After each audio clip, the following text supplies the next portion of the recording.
はい、私は今現在、神戸市営地下鉄妙法寺駅前におります。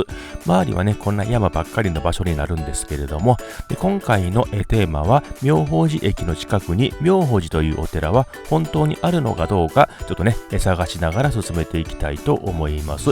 それでは元気よく参りましょう。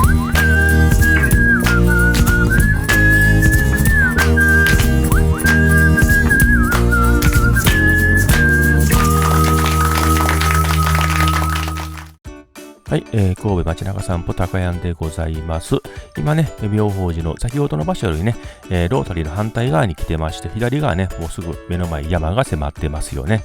で、これからね、駅の反対側に出てまいりまして、こちらがね、もう山すぐに近くに見えますね。で、真後ろをね、見ていきましたら、高いね、ビルであるとか、大きなマンションが建っております。この辺りもともと横山という山があったんですけども、その山を切り崩しまして、このようなね、新興住宅地にしたというところでございます。で、神戸市がね、50年前ほどにこの横山を切り崩しまして、その土砂をですね、海に埋め立てまして、ポートアイランド、六甲アイランド、あと神戸空港などをね、作っておりますね。で、あちらのね、矢印のところが先ほど言ったね、駅の出入り口でございます。目の前に大きな道路ができまして、高いね、ビルとかね、大きなマンションがひしめき合っております。で、このね、右の方がね、下り坂になってまして、かなり急な下り坂ね。で、谷の底になりまして、谷の底にね、昔からの幹線道路が走ってございます。でね、その幹線道路のところがね、昔ながらの妙法寺村という村がありましたというところなんですね。はい、こちらがね、谷底の三木街道ですね。神戸と、三木の方を結んでる幹線道路でございます。で、こちら片側一車線の細い道路なんですけど、ここ交通量多いでしょ。ここね、今高速道路できてるんですけど、昔はここだけだったんでね、かなり交通量が多い道路になります。もうね、本当に谷底っていう感じがしますよね。もうね、周囲、山がね、迫ってましてね。で、この道路の、左側に昔のね、旧道ですね。旧道の三木街道。こちらをね、通っていって妙法寺村の方に入ってまいります。この柵の左側がね、このね、谷を作った妙法寺川ですね。今はね、ちょろちょろとしか流れてませんけどね。はい、ある程度進んでまいりました。左側ね、橋が見えてまいりましたんで、その橋を渡ってまいりましょうか。で、この細いところの車通るんですね。もう軽自動車とかね、コンパクトカーでしか行けないような細い道路なんですね。で、ある程度ね、歩いていきましたね。なんか変なもん見えてきましたね。はい、こちらですね。こちらが看板見えてますけども、妙法寺村の工房の井戸となってまして、この辺り昔ね、水があんまり出なかったんですね。で、昔ね、お坊さんがやってきて、借定、杖みたいなものですね。それで、下のね、地面をトントンとつくと、水が湧き出してきたと。で、そのお坊さんが後に弘法大師だったということが分かったということで、こちらの井戸を弘法の井戸というふうに言われるようになったということでございますね。でね、この中に入っていきましょうか。でね、井戸といってもね、縦に深く掘った井戸ではなくね、水が湧き出してきたというような場所になりますね。で、こんな感じの井戸でして、そんなにね、綺麗な井戸ではないんですけども、一応ね、飲めるような水ではあるそうですね。ただ、そのままね、生水では飲まない方がいいんですけどもね、一旦沸かしてくださいというのは言ってるんですけどもね。で、この井戸が約1000年前にできた井戸ですね。で、こちらが工房の井戸のね、全貌がこんな感じですね。でね、お賽銭などを投げ入れないでくださいって、最後ね、水を汲んでまいりました。まだ飲んでませんけどね。はい。ではね、工房の井戸を後にして、妙法寺を探して歩いていきましょうか。相変わらずね、ここ道狭いんですよね。ただね、この辺りね、古民家風のレストランなどもあったりするんですよね。しかし、もうこの辺りのが究極に狭いですよね。多分幅1メーター5、60センチしかないんじゃないですかね。で、ここもね、壁、もう擦りそうですよね。もう究極に狭いですよね。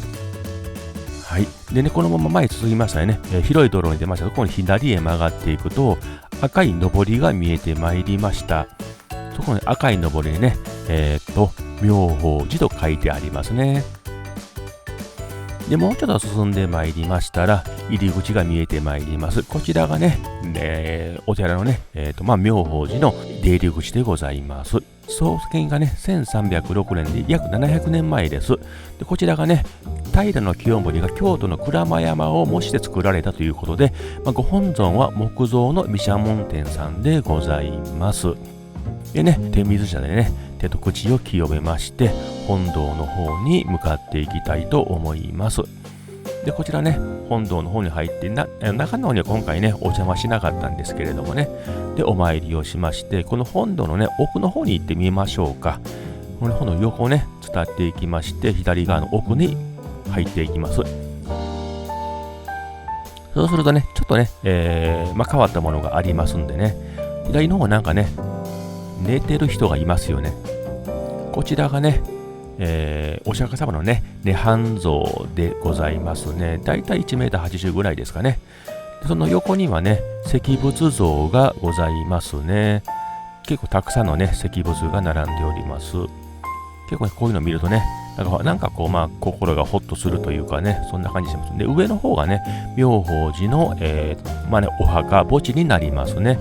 右の方にちょっとね、墓地の方に上がる階段がありましたんでね。ただ私はね、こちらの方にお墓ありませんのでね、上の方には上がらなかったんですけれどもね、奥にね、涅槃像いますね。で、石像群ですね。で、下に降りるんですが、下に降りるためにね、こうちょっと登らないといけないんですね。はい、登って右へ降りてまいります。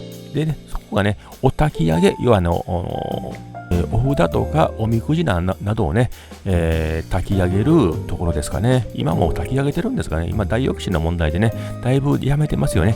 で、左側はね、鐘楼。こちらね、除夜の鐘のね、時にはかなり多くの人がね、訪問されるそうでございます。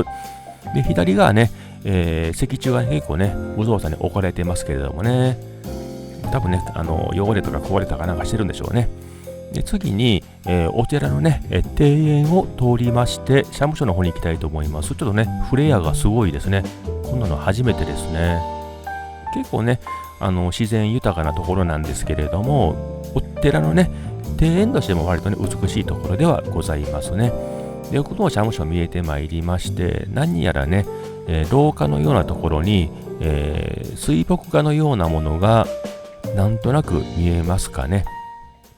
はい、こちらがね、水墨画がね、ちゃんと見れるようになってますよね。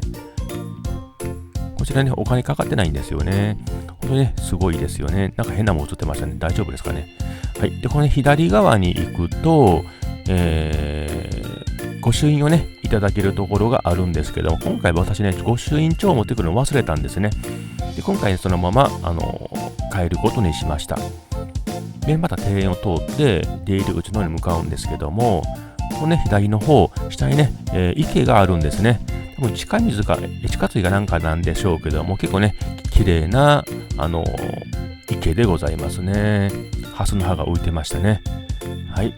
ではね、まっすぐ庭園を抜けまして、参道のところで、毘沙門天さんにね、ご挨拶をしまして帰ろうと思います。で、ここからね、帰るんですけども、もともとね、こちらはね、妙法寺なんですけども、バス道から行くことできるんですね。左の奥に奥妙法寺のバス停っていうのがありまして、そこをね、降りて、上の方向かってすぐね、信号を左に曲がっていきましたら、このようなところでね、奥に行けるということですね。でね、この辺りはまだ道が広いんですけども、ここで先に行くと道が急に狭くなるんですよね。で、ここがね、川の跡なんでね、上にね、蓋をしてます。側溝のような状態になってます。でね、こちらは金属の鉄板を引いてるんで、雨の日などはね、滑りやすいので注意してくださいね。で、こちらのね、右の方に頭を振っていくと、こちらがね、妙法寺の出入り口ですね。